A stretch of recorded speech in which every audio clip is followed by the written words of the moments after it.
এটা তো পার্মানেন্ট সরকার না। এর আগে তারাই বলছে ভাই ডিসেম্বর গ্যারান্টি দিতে পারবে যে তারা 6 মাসের জায়গায় 12 মাস থাকলে তারা একেবারে দেশের সব সমস্যা সমাধান করে যেতে পারবে। ওই যে ছাত্রদের দল ছাড়া আর নির্বাচনটা বাই ডিসেম্বর যাতে হয়ে যায়, এদেরকে তো একটা নির্বাচন দিতেই হবে। তো কাজে সেটার জন্য আমরা অবশ্যই তাদেরকে বলবো যাতে সেটা তারা যদি আমরা তো বাই ডিসেম্বর এর আগে তারাই বলছে ভাই ডিসেম্বর, আবার একবার বলে যে না আবার জুন, কারণ জুনের মধ্যে তো এমনিও সম্ভব না, কারণ যদি বৃষ্টি বাদল যখন হবে তখন তো এই দেশে নির্বাচন করা অসম্ভব। কাজে আমরা মনে করি যে সরকার যদি সিরিয়াস হয়, আর সরকার বলতেছে অল্প সংশোধন আর বেশি এইটা সংস্কার, এটার তো কোনো মানে বুঝলাম না আমরা। অল্পটা কি আর বেশিটা কি?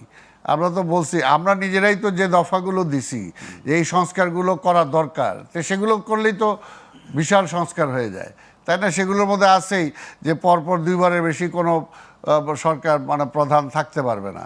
আমরা বলছি প্রধানমন্ত্রী প্রেসিডেন্টের মধ্যে সরকারের ভারসাম্য তৈরি করা, তারপরে কেয়ারটেকার অধীনে নির্বাচন করা, অর্থাৎ রানিং গভর্নমেন্ট নির্বাচন করতে পারবে না, একটা কেয়ারটেকার গভর্নমেন্টের মাধ্যমে নির্বাচন হতে হবে।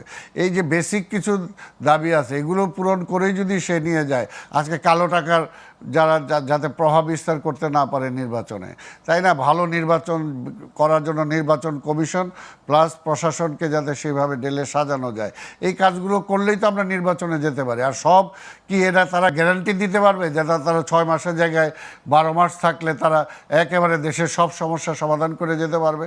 আমরা তো মনে করি না। কাজে এটা এই চলতেই থাকবে, প্রক্রিয়াও চলতে থাকবে, সংশোধন হইতে থাকবে, আবার সমস্যার সমাধানের দিকেও আমরা যেতে থাকবো। একবারে সমস্যার সমাধান এখানে 6 মাসও হয়ে যাবে বা 2 বছর হয়ে যাবে, এটা অন্তত যদি কেউ মনে করে তাহলে সে বোকার স্বর্গে আসে। তো এর আগেও বলছি যে ডিসেম্বর আগেও সম্ভব, আমরাও মনে করি। তারপরেও এখানে বাই ডিসেম্বর তো না করার কোনো কারণ নাই। কাজে এটা শুধু আমাদের জোটের যারা তারা না, আজকে মোরলেস ওই যে ছাত্রদের দল ছাড়া আর 2-1টা ছাড়া সবাই বেশিরভাগই আজকে প্রায় 98% রাজনৈতিক দলই চায় যে আজকে নির্বাচনটা বাই ডিসেম্বর যাতে হয়ে যায়।